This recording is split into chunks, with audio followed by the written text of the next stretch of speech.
This is one of the coolest things ever. If you take a tub of sand like this, and then add air in just the right way, it basically becomes a liquefied soup.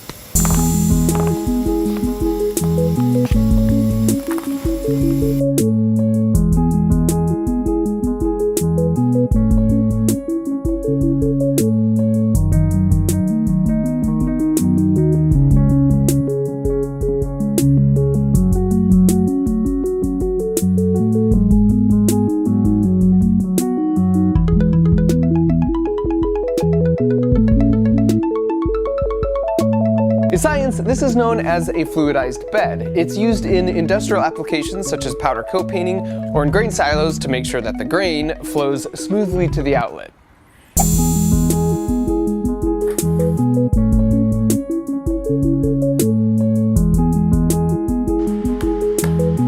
With air on, the top surface is nearly frictionless. It's like an air hockey table. And then when you cut off the air, it freezes everything exactly where it's at.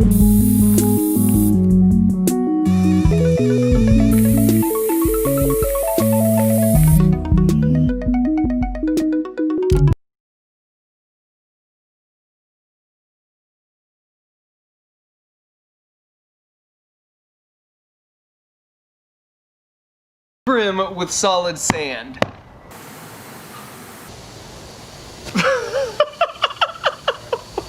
This is one of the coolest things ever. If you take a tub of sand like this, and then add air in just the right way, it basically becomes a liquefied soup.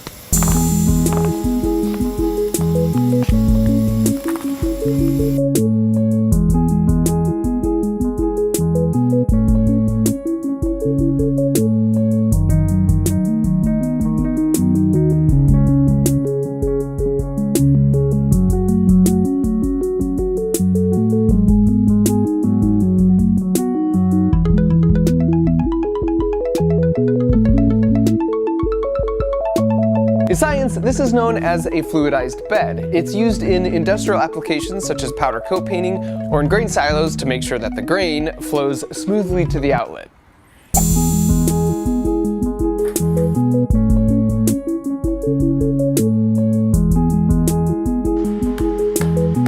With air on, the top surface is nearly frictionless. It's like an air hockey table.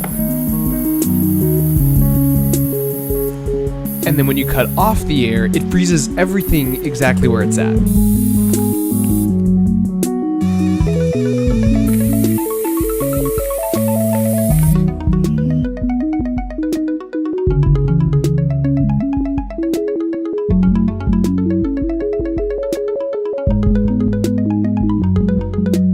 So today I'm going to show you how to make a simple version like this yourself, and then because I became curious what it would feel like to be fully immersed in something like this, we made a hot tub size version. As you can see from this 60-year-old video from the Royal Institute of Science, this demo isn't exactly new. And I've wanted to build one for a long time, but you can find literally no information online on how to make one like that. So I started combing through a bunch of patent drawings for massive industrial-sized fluid beds, and I noticed that instead of one big inlet, they all had a bunch of small holes to deliver the air.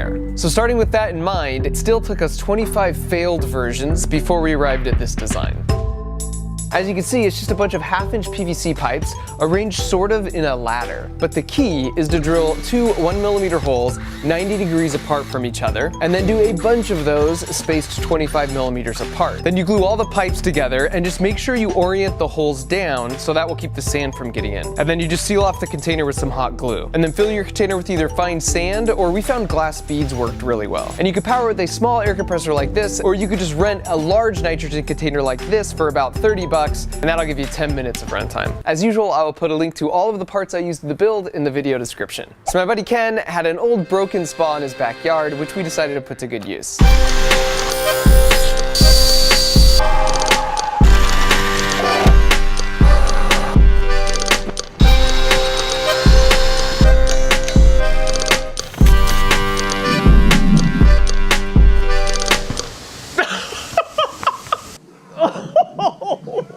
It just stops and you're like locked in place. It's like a weighted blanket on every surface of your body. Ah!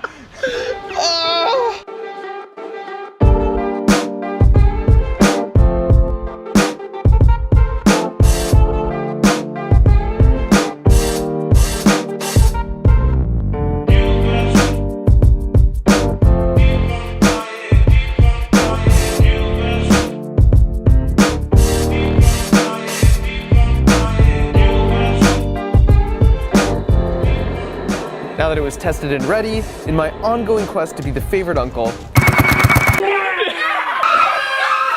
I decided to surprise my nephews with it. Whoa, whoa.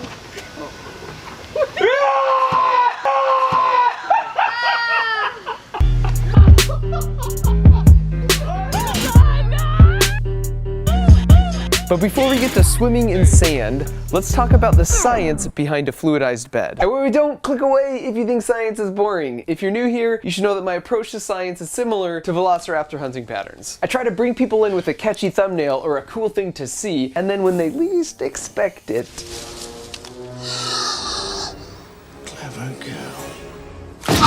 Admittedly, the analogy breaks down a little at the end, but if you promise to hang with me for the next 2 minutes, I promise to try and walk the delicate line between trying to make things simple to understand without oversimplifying or being condescending. Fluidization is just when you have enough upward air so that the force of the air pushing on each grain of sand is equal to the downward force of gravity or weight. And when that happens on any individual grain of sand, it hovers in equilibrium like this. You can think of forces acting on an object like a tug of war. And if an object is in equilibrium, that means there's a tie and it doesn't accelerate in either direction, just like in a real tug of war if the sides are even. However, if you add Stone Cold Steve Austin to this side, that will make it totally unbalanced and will start to move this way, which is actually what happens if you accidentally turn the air up too high.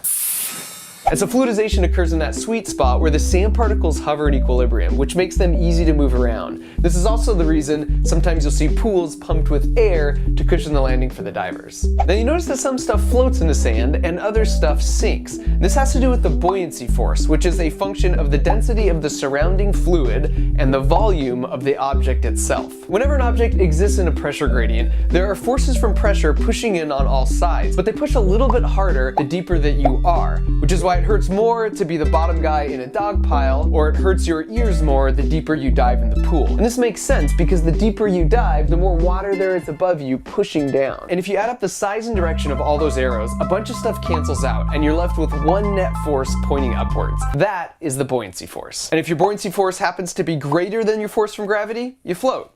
And if your buoyancy force happens to be less than the force from gravity, you sink. Now we usually think of buoyancy with water, but you could think of things like helium balloons being buoyant in our atmosphere. So here's a trick question. Which of these has a higher buoyancy force? It's actually the rubber ball.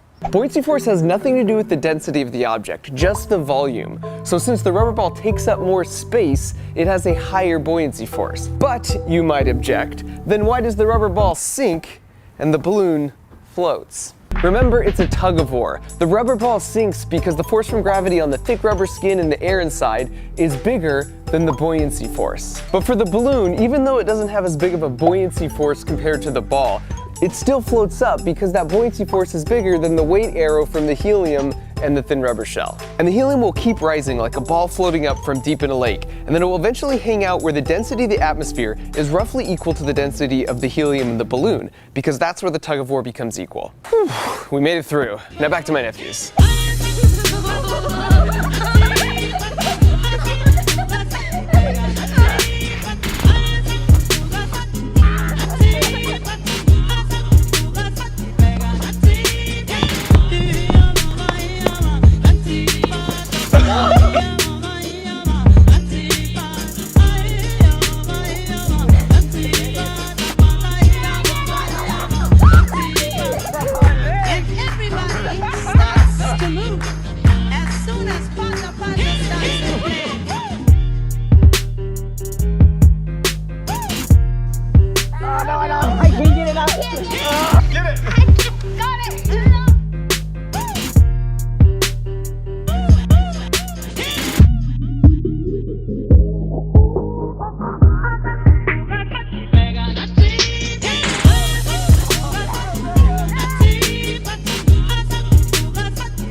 Back up!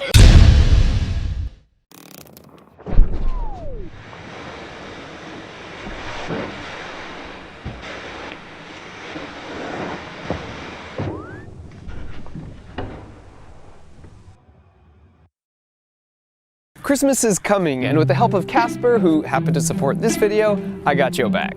And with the exception of a Bob Ross Chia Pet, what could possibly be better than the gift of a good night's rest? With Casper, you order online and then they'll ship it right to your door for free, and it shows up in a box like this. And then you open it and it magically expands to actual mattress size. We totally love ours, and with over 20,000 reviews with an average rating of 4.8 stars on sites like Amazon, there's a pretty good chance you'll love it too. And they're also affordable because you cut out the sweaty, price-haggling, commission-based middleman who works at a typical mattress store. And you could try it out for 100 days, and if at the end of that you're like, meh, they'll come pick it up for free, you get all your money back, no questions asked. So skip the crowded mall this year and finish your Christmas shopping right now by going to casper.com/markrober and using promo code markrober for $50 off any mattress. Merry Christmas, and thanks for watching.